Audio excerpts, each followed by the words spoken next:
Hey guys, my name is Mavi and I've spent the last 14 years in the plastic surgery and beauty industry, working alongside some of the best plastic surgeons in the country. Now I don't work for anybody, so I have unbiased opinions about hundreds of surgeons from across the world, and I can help you achieve the body of your dreams. Hey guys, do I have the show for you today? I am so excited to have a fellow podcaster and very amazing plastic surgeon, Dr. Regina Nouhan. She is from the show Plastic Surgery Decoded. Thank you for being on the show, Dr. Oh my Nouhan. gosh, my pleasure. Thank you, Mavi. And congratulations again on all you've accomplished. I'm very proud of you as Oh, a thank fellow you so female much. podcaster in this profession of plastic surgery. So kudos to you. Thank you so much. I feel very proud and I feel very honored to have you on the show. It's Yay. when I launched my show, you already had your show out. So I would love to hear a little bit more about you and your Yeah, experience and how you got into podcasting. absolutely. Tell me all about you. You bet. Yeah. Well, I'm a plastic surgeon, retired now from practice, but serving as a consultant and doing all sorts of great projects. I do have a couple of podcasts, and I'll tell you about that in a minute. One's about plastic surgery, one's about visual art, which is fun. And then I do a lot of volunteering in the community, just a little give back kind of stuff, and teaching med students and all sorts of other fun things too. So the podcasting, I guess it was about the time that COVID hit that I retired. That wasn't the reason, but it just coincided. And I had all these years of knowledge and information stored away in my brain. And I didn't want to just, dump that and not do anything with it. And over the years, I had volunteered for public radio, and I would be on air occasionally asking people to give money.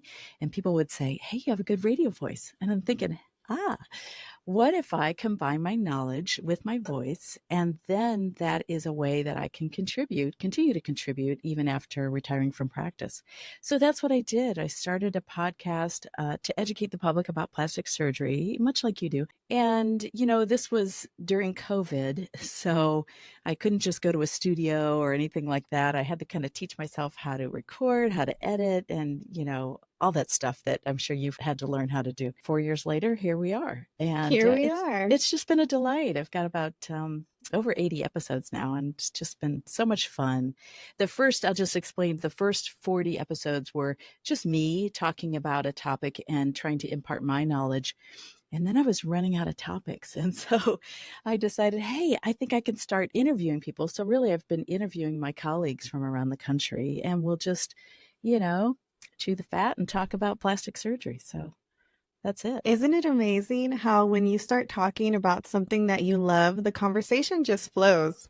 It is so true. It really is. And, much like you do, we try to bring it to the public through layman's terms and terms that people would understand. And that seems to be very helpful for people as well. Many people tell me that it's made a difference. If nothing else, when you go to see a plastic surgeon for a consultation, if you've been able to listen to a podcast that is oriented to the topic you're interested in, then you have more knowledge. You can ask better questions. You'll be able to understand things a little bit better that the surgeon might be telling you. And so I think it's a benefit. Absolutely. I love it. I love what you're doing. And I just Yay. feel so honored to be able to be right there with you, helping Yes. educate and really bring all of this information that we know to the ears of the women who are looking for it. That was something whenever I launched my show, I thought, we have such awesome conversations. I would have great conversations with my surgeons, with my coworkers, Absolutely. with different reps, with learning about different things. And I'm like, I wish I could just I have y'all hear everything that I'm hearing or everything that I'm learning while I'm in the office. And I spent so many years in the consultation rooms learning from my surgeons different ways and why you can't do this and why you have to do it this way and all of these really interesting things that I thought, man, if you guys could just hear everything that I've Be a learned. fly on the wall. You know what else you learned, though? You learned how to communicate with people and how to do it in a manner that is comforting to people and helps them understand what it is they're considering embarking on. So that puts you in a great position to do what you're doing now. So Good job. Thank you. I really appreciate it. Yeah. My passion really came from wanting to prevent women from getting botched, Mm. from getting hurt during surgery. It kind of lit a little fire under my booty. I had seen so many women go through their journey and have amazing, wonderful Oh, life yeah. transformations. And then I started to see women who were having procedures that were leaving them permanently scarred in a Mm. negative way, Mm-hmm. emotionally and physically. How can I prevent more women from getting hurt? And I thought, well, I can show them what a good plastic surgeon sounds like. I can help them have better questions, more understanding about Yes. the Yes. procedures before they go into it. And that way, maybe they'll be able to be like, hey, that's a red flag. I should probably not Mm-hmm. go there. Mm-hmm. Yes. I think that's wonderful. And that's a great service to people. So good job. Thank you. So I thought for our episode today, we could talk about breast reductions. A very popular procedure. Why don't you tell us a little bit about how a breast reduction works? Mm-hmm. And one common misconception that I always hear is, does the reduction always come with a lift? Can you do a Yeah. lift without reducing? Yeah. These are And can good you do, questions. yeah, that's a really good question that I always get. Like, can I get a lift without reducing my size? Yeah. Well, let me just answer that question first, because that is pretty crucial to it. The breast reduction does reduce the size of the breast, but it also lifts the breast into a better position, more proportional in terms of the position on the chest wall. But yes, you can have a breast lift without a reduction, and that just repositions the same breast in a higher position on the chest wall because it's settled where we don't want it. But if you think about it this way, a breast lift, it's also called a mastopexy. A breast lift just reduces the skin envelope, if you will, that your breast would sit in. So you've got all this extra skin, and basically it tightens up that skin envelope so the breast has to sit higher on the chest wall, position where you want it to be and look the way you want it to look. A little bit of skin is removed during that procedure, and so you might lose just a hair of volume, but it's very, very little. Whereas the breast reduction, the main goal is to reduce the volume and reduce the size because of too much. But along with that, you do get a lift. So as you think about breast reduction, who would get a breast reduction? It's usually people who feel the breast is too large of a size for their body, and it may be creating some back pain, some neck pain, shoulder pain from the pull of the bra straps. It can create headaches. It can create shooting pains down the arms. I mean, there's just so many things that it can do physically, not to mention socially and mentally in terms of the way a woman feels about herself. She might be stared at. She might be talked about. Those are all uncomfortable things.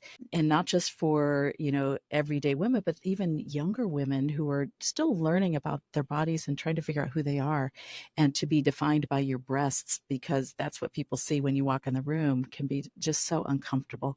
So those are the people who choose to have a breast reduction in particular. Although I will say there are some people who just over time with age and, if you gain a little weight, this and that, the breasts do become a little too heavy or disproportionate, and then they are interested in a breast reduction. Would you agree that the breast reduction patients are usually so happy? Oh my God. They were the happiest patients I had typically. You can't generalize everything, but absolutely talk about life changing. I mean, that's what's fantastic about a breast reduction. You have taken someone who's been potentially hindered from doing the physical activity they want to do, workout, run, play tennis, whatever it is. If you've got, so much stuff pulling on your chest, you just can't accomplish those things. Then you talk about clothing, just being able to, I had patients tell me, just being able to go to a regular shop and be able to pull a blouse off the rack and have it fit me, and not have it gaping in the front or have to get a special size that then doesn't fit your hips because, your proportions are off. Those little things really make a difference in terms of people's psyche and how they look at themselves and their outlook, on the world too. So these were very much for the most part, happy, happy people. And it was a treat to be a surgeon who could help accomplish that. Absolutely. I Yeah. know my girls, they love getting the juice. They Nitty-gritty. like to know the All right. details. We'll talk all about it. So I have a couple of questions. Let's see. So the first one is, how many grams is usually a cup size? Well, that is a great question because it is the wrong way to think about it. The cup size is determined by the difference between the circumference around the rib cage and the circumference around the breasts themselves. And that ratio is what determines the cup size. So a cup size, like a C cup on me versus you versus another woman, will be 3 different breasts because our rib cages are different, basically. In addition to that, that is just a measurement of length, if you will, or circumference, like we talked about. The grams have to do with volume or weight, and different women have different density of their breast tissue. So some women have very dense breast tissue, so a small amount of breast tissue weighs a lot. And other women, especially as we get older, have less dense breast tissue, and that same volume of breast tissue will weigh less. And so the grams are a measurement of weight. And so you can't really say a certain number of grams will change a cup size. It is different for each person.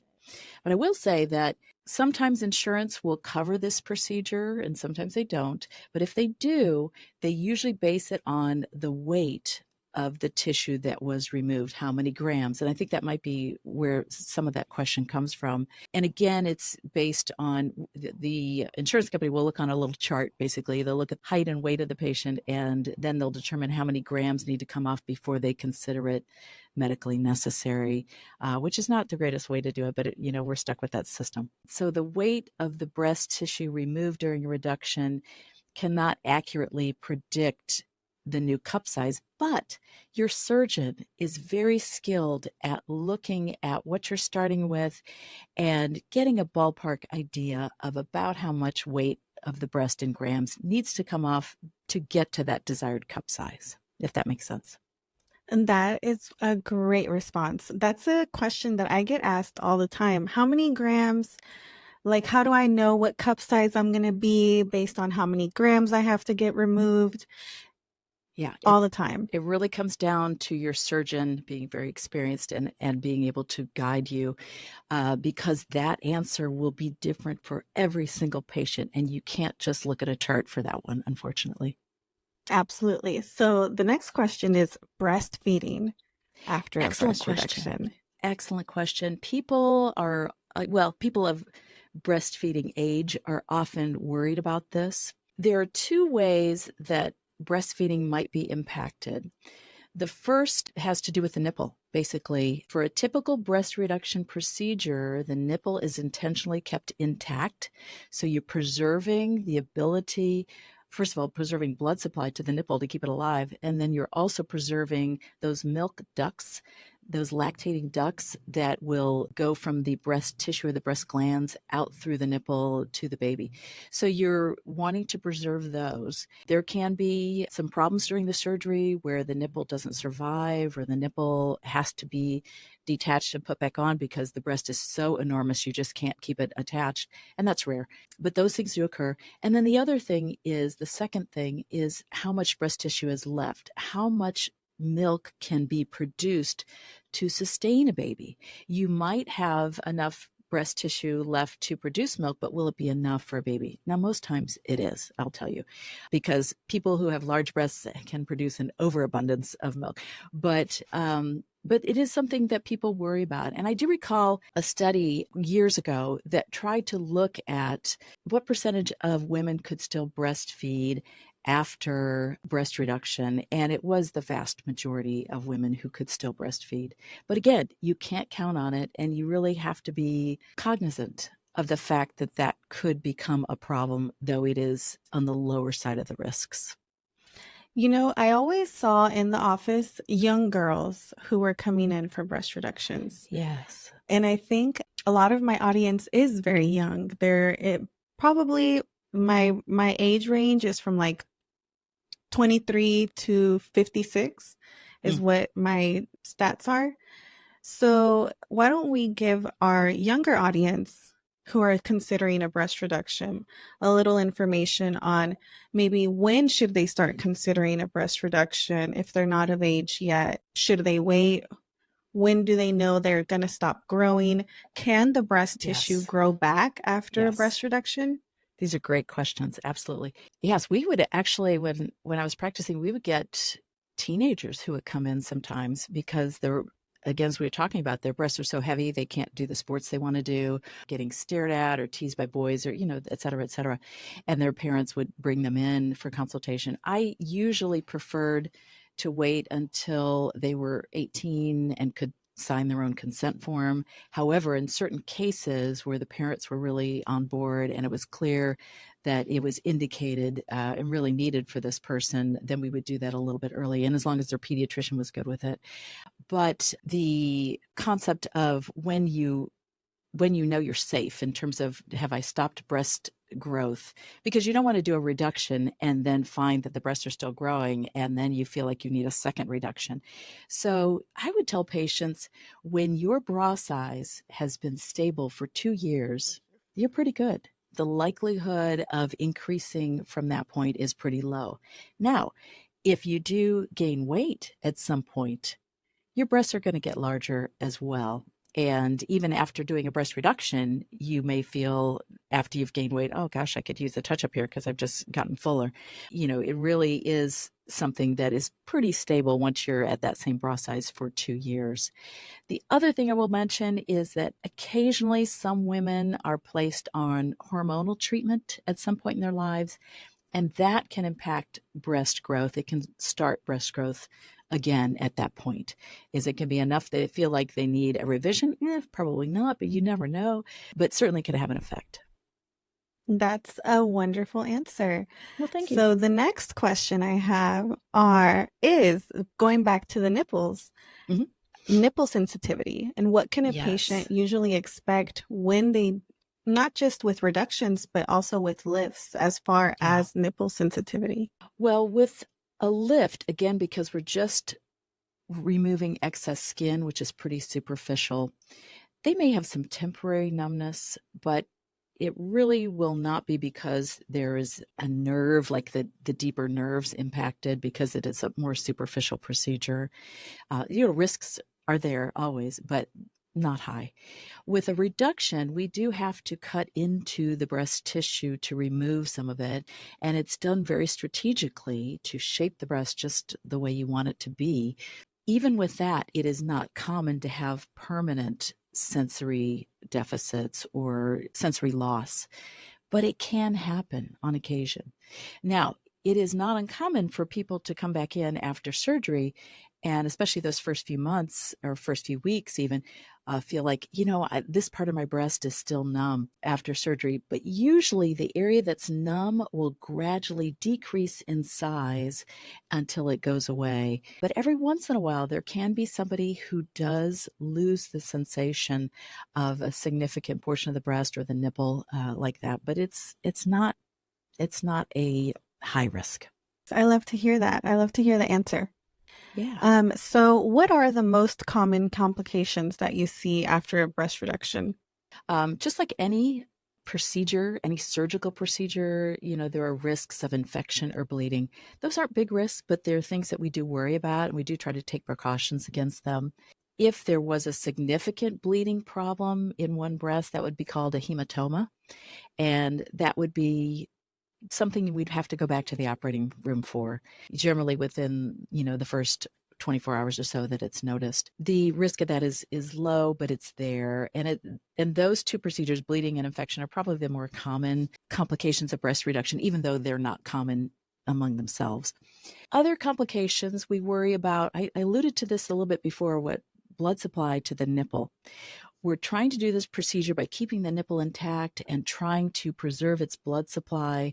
But on occasion, that's not going to cut it, and it's not enough blood supply for the nipple. And worst case scenario, could lose, heaven forbid, but could lose part or all of the nipple. And it does happen on occasion. The good thing is, if it's just a small area, the body will heal it in. And over time, several months, it generally will look fine, or else there can be a small little procedure done to make it look better. If the entire nipple was lost, we can reconstruct a nipple. Much like women who have had breast cancer and they have had breast reconstruction, those women get nipple reconstruction done, and it's a pretty cool procedure. So you can actually reconstruct a nipple if it's absolutely necessary.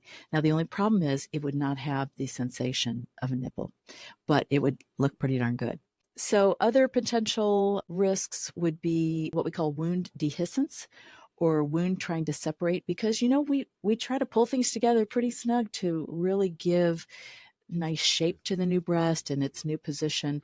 But sometimes that skin, while it's trying to heal, can get overwhelmed a bit, and it may try to separate and open up a little bit. And if that happens, we can, if it's just a small area, we can let it heal in. But if it was a sizable area, we may have to do a little procedure in the office to kind of reclose that. And then other, weird stuff can happen from having a procedure. You could have a blood clot that forms in your legs that could break off and go to your lungs, called a pulmonary embolism, and God forbid, could even kill you in the worst case scenario, but we take precautions against that. So every little, potential risk that is out there is thought about, and generally great precautions are taken against it. You can never say never, but it really does reduce the risk of significant bad things happening. Absolutely. So, with that in mind, let's talk about some of the best recovery tips that you have for patients who have just had a breast reduction. Yeah. One of my notes that I have right here is I have a few bras with no wire. For how long do you usually recommend? Well, first of all, let's talk about wearing a bra after surgery. There is a nice support bra that you can wear after surgery. We don't want it too tight, because that can create blood supply problems. It can create too much pressure on a wound, make something, try to open up or not heal well. But you do need some support there, because without the support, then there is too much pressure on that incision line. So a sports bra is very helpful after surgery. There are some great ones that your surgeon will recommend for you. And I tell patients, wear that most of the time for at least the first 2 to 4 weeks. And then you can start, easing into your own bras as you wish. The underwears, I would wait at least 6 weeks. And it really depends on how that particular patient is doing. If someone is having a problem with, a wound healing issue or something like that, we don't want the underwear pressing on that. And so they might have to stay out of an underwear for a little bit longer. But someone who's healing up really nicely and not having any trouble, those patients, we can tell them to, switch out and play with their new bras, have some fun, a lot earlier. But generally, that's a good time frame. And how exciting is it? I had a breast reduction. I was so excited to get into a cute bra. Yes, I know. And to be able to buy one just off the rack, and not have to special order it. Yeah.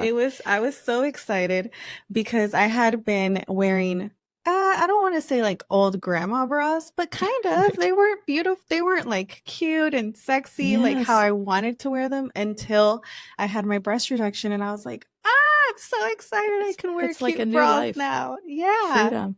Well, yeah, I think there are some companies that are starting to catch on and make some cuter, larger size bras, but even then, you just don't have the same variety. And you're right. There is something exciting to be able to walk into, whatever cute little boutique, lingerie boutique, and just say, oh, I'm going to try this, and it's going to fit.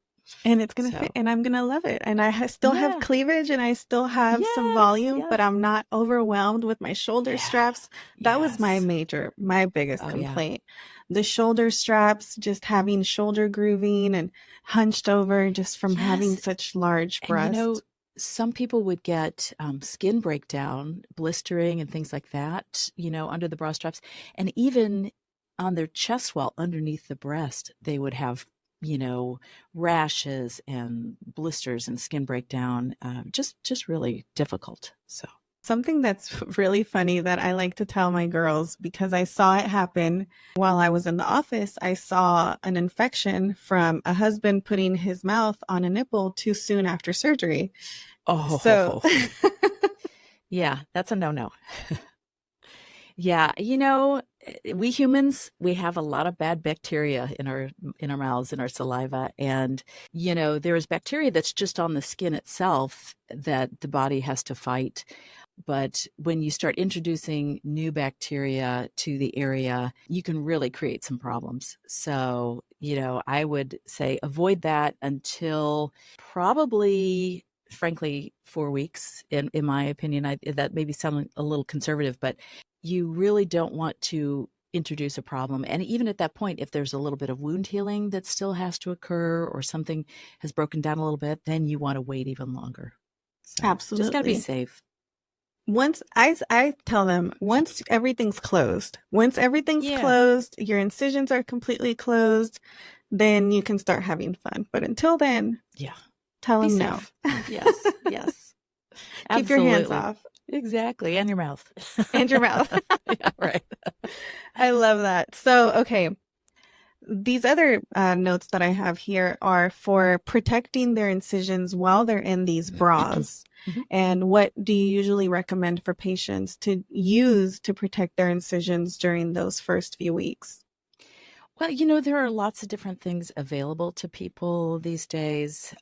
In my practice, I would just use Siri strips, because they're occlusive and they're protective. They also take a little bit of the tension off of the wound edges. And so you can heal, the wound edges can heal a little easier and maybe have a little less scarring.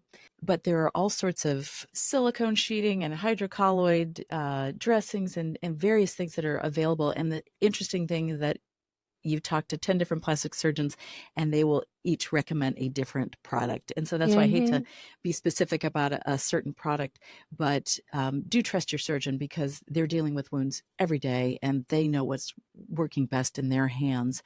But generally something that does cover it and takes a little bit of the tension off of the wound edges, takes the pressure off, that is really what's going to be best.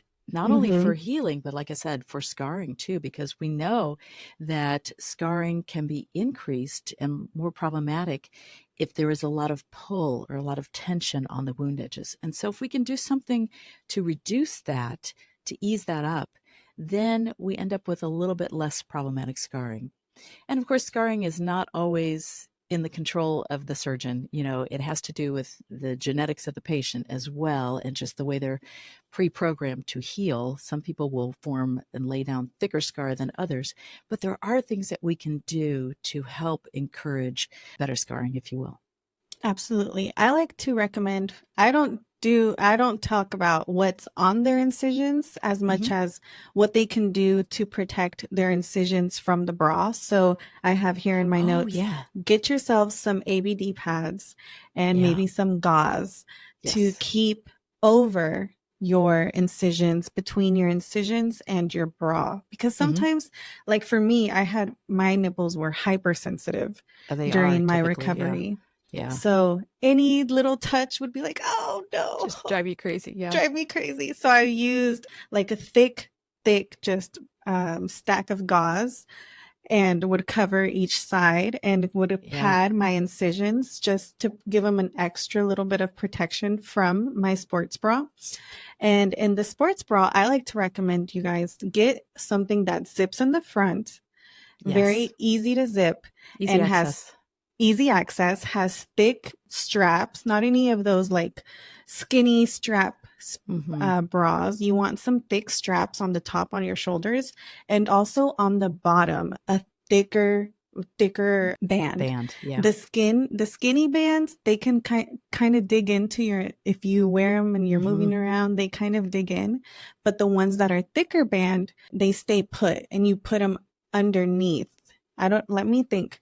If you're looking at yourself in the mirror and you're looking at your breast reduction, you want your band to sit on your ribs, like on your actual rib cage, not underneath, pushing your incision. Yeah. Underneath. Not curled under. Yeah. Not curled under, but sitting right on your chest and right on your ribs.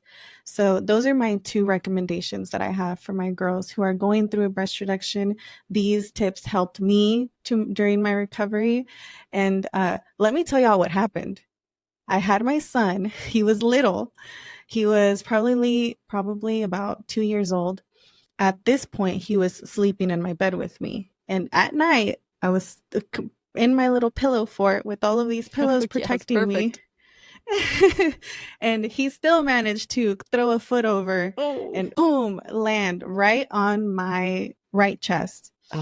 And I ended up with a very small little area of, it wasn't a full hematoma. It just bruised a little bit more right on there. And I ended up on another week of antibiotics just to make sure that no infection came about. But I want to say that so you guys can be cautious if you have small kids, if they're coming and they're sitting on your lap, or if you're sleeping with them in your bed, or they're around you, just be extra careful with your breast because they don't know and they don't care. That's right. Oh gosh, that's really good advice. And, speaking of bruising, a little arnica gel can help that go away a little faster too. People might want to take note of that. And then back when you were talking about padding inside the bra, we would do that too. Those ABD pads that you were talking about, they're very thick, cushy gauze. They're wonderful. We used them all the time. They're kind of like diaper material in a way. But I wanted to mention that if you do have sensitive nipples, and even putting a pad over that nipple would be very uncomfortable, what I would tell people to do is get a stack of 4x4 gauze and then cut a hole in the middle. And how do you do that? Well, you can fold them in half and do a little semicircle, like when you used to cut out, snowflakes from paper, and then open them up and then stack those up about, 5 or 6 high. You can lay that over the top of the breast. The nipple then has room. And then when you put an ABG pad on top of that, then it's not compressing the nipple itself. So that's a nice little trick too. I love that. Did y'all hear that? I hope you're taking notes. Yeah. So, Dr. Nouhan, I wanted to talk about a little bit something that you put on your form, on your podcast form, which was the different trends that we're seeing in plastic surgery. And I want to tap into your experience and you having been in the industry for so long and retiring from the industry. What kind of things did you see that have changed, and things that you are excited about, but also things that you want to caution towards? Yeah. In terms of the trends, gosh, we see a little of everything. When I was first in practice, let's talk about breast to begin with.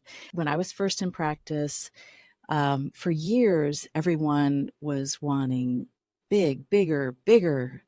And it wasn't just that. It was, I want the fake look. I want the bubble look. I want, just over Pamela the top. Anderson. Yeah, exactly.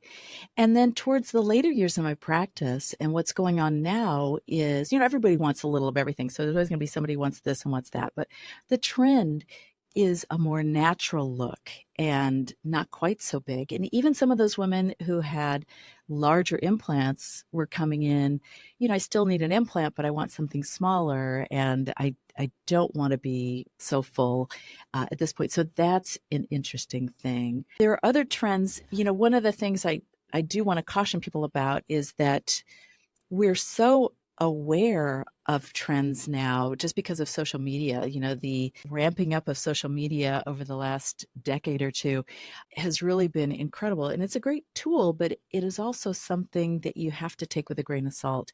There are so many things out there that catch on, and people get the idea that, oh, that's what I'm supposed to do because that's what everyone else is doing, or that's what someone I admire on social media is doing. Then do I feel like I'm not good enough if I haven't done that? And I really want to caution people to just take everything with a grain of salt. And first of all, recognize that no matter what, you have your own beauty, and you don't have to ascribe to some, frankly, arbitrary level of what someone else thinks is beautiful or what many people think is beautiful. That doesn't mean it's right for you.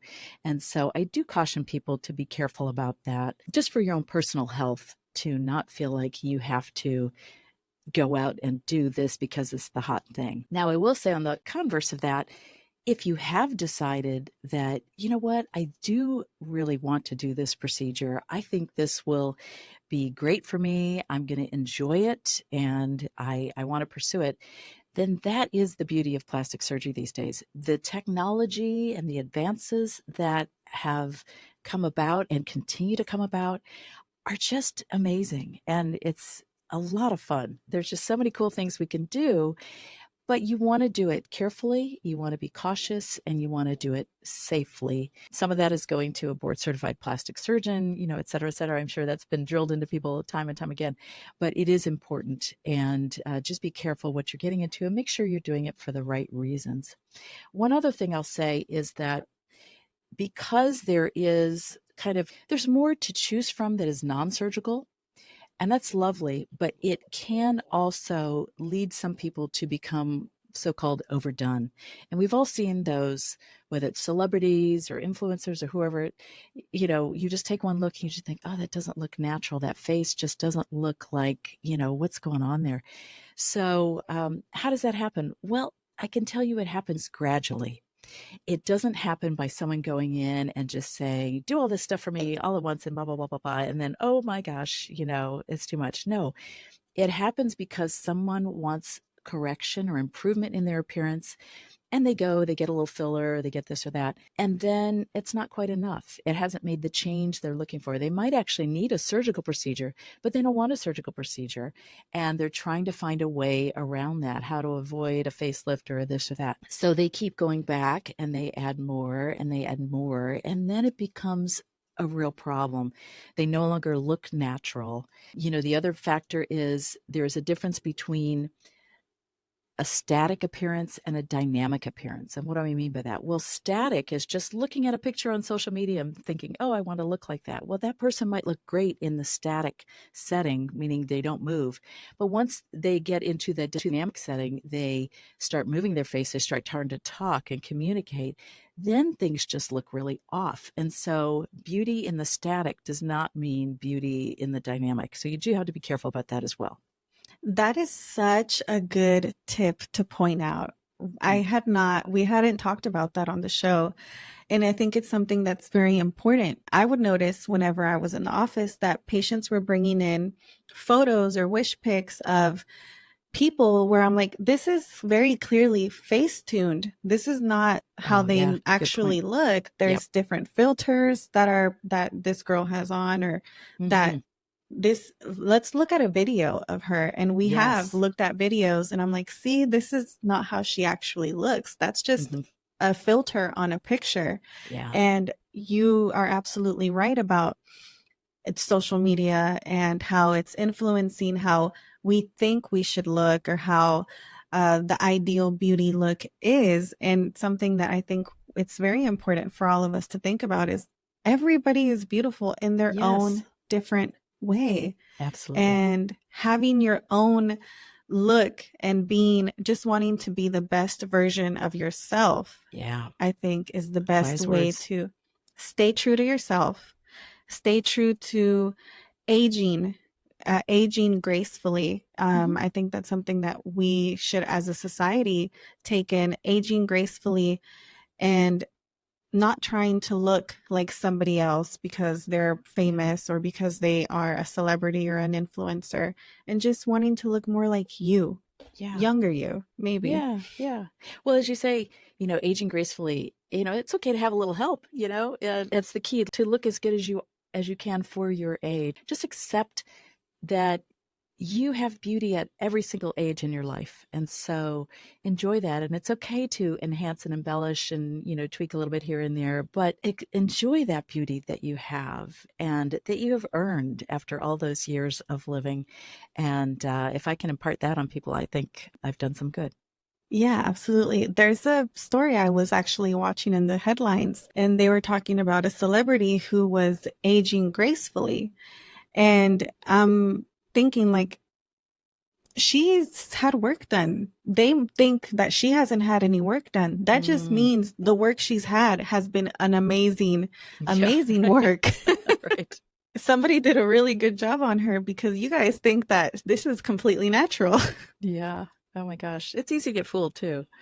But it's okay to have work done, of course. This is the business we're in. But I want to impart on people not to feel pressured and feel that you are inadequate if you don't do something. So, but once you do decide to do something, gosh, there's just a plethora of choices out there. And a good, well-trained, experienced plastic surgeon will help guide you. Sometimes it is something surgical. Sometimes it can be handled with less invasive or non-surgical techniques. And sometimes it's a combination of both. As an example, when I would see patients for facial consultation, I would tell them that, we have 3 layers that we have to look at, or 3 issues. We've got the underneath volume that we have to make sure you have restored, build things up. We've got the skin, that you may have too much skin. We may have to reduce that with a facelift or something. And then we have the skin texture, the external. Well, there are non-surgical things that can be done to treat that. And the treatment for each of those 3 layers will not really necessarily affect the others. And so you have to look at the full picture. And sometimes combination treatments are the best. Absolutely. I had a surgeon here and he said, if you think about your face like your bed, you have the mattress and then you have your sheet and then you have your comforter on top. And that's the different layers that we have to look at when we're doing facial procedures. So true. It's a good analogy. Let me make sure I have all of my questions asked before I let you go. We did answer, how long does the numbness usually last? I think you did answer that question. Yeah, I mean, it just varies from person to person. Most people, if they have some numbness, it's going to be temporary. And that can be anywhere from a few days, or it can be a few weeks to a few months. There are some patients who will have longer periods of numbness, but still recover. But on rare occasion, that can take even up to a year or so. And then there are some people who will have certain small areas of permanent numbness. But again, that's not very common, which is nice. When you touched on board certification and going to a board certified plastic surgeon, I'm very curious to know if when you were in practice, even in your earlier practice, did you still see back then the amount of other specialty surgeons or doctors stepping into cosmetic procedures, or is that something that has grown? It was going on even back then, many decades ago, but it is much more common now than it used to be, because I think a lot of it has to do with the fact that cosmetic surgery, as we're talking about, is in itself more popular. It's lucrative. And if you happen to be in a specialty where you're limited what you can do in terms of financial reimbursement, then there is that temptation to want to get into a realm of surgery that is typically, cash pay or fee for service. And plus, people just like the concept of doing something aesthetic. And so I think there has been more drive for other specialties to try to, enter into that realm. It's a little more common now than it used to be, but it was still going on back then. So darn, that's what I wanted to know. So it was still a problem back then. It wasn't as much as it is now. And that's why I aim to educate our listeners to know what to look for in a skilled board certified plastic surgeon. Because I think even when you are looking for plastic surgeons, finding a surgeon who does this procedure that you're interested in very often, not just every once in a while, is key to getting the result that you're looking for, or being happy with the result that you're looking for. Yeah, absolutely. And it's interesting because a lot of people hear the phrase board certified and they think, oh, that's all you need. But it's what specialty you're board certified in. So you can be board certified in OBGYN or orthopedic surgery, whatever it is. And we're talking about being board certified in plastic surgery. So that actually goes into wordplay that we've talked about on the show, where they say, oh, this guy is double board certified. And it's actually board certification in gynecology and then the cosmetic surgery board, which we've talked about on the show, the difference between the board plastic surgery board certification versus the cosmetic surgeon board certification. We actually just had a couple of episodes. We had the president of the Aesthetic Society, and he went into great detail about the difference of the two boards. Excellent. That's so good. So good. Yeah. He's great, by the way. He is great. Yeah, he It really was is. such a pleasure to have you on the show with me, Dr. Nouhan. I am so proud and so happy to be able to share an episode with you Oh, and thank to you. continue to watch you share your knowledge and share everything that you've experienced in your practice and interviewing other surgeons. And hopefully we can have you back on soon. Oh my gosh, I would love it. It's just been a delight, Mavi. I've enjoyed doing my podcast, Plastic Surgery Decoded, and I'm excited to see what you continue to do with your podcast. And it was a treat. Thank you for having me on.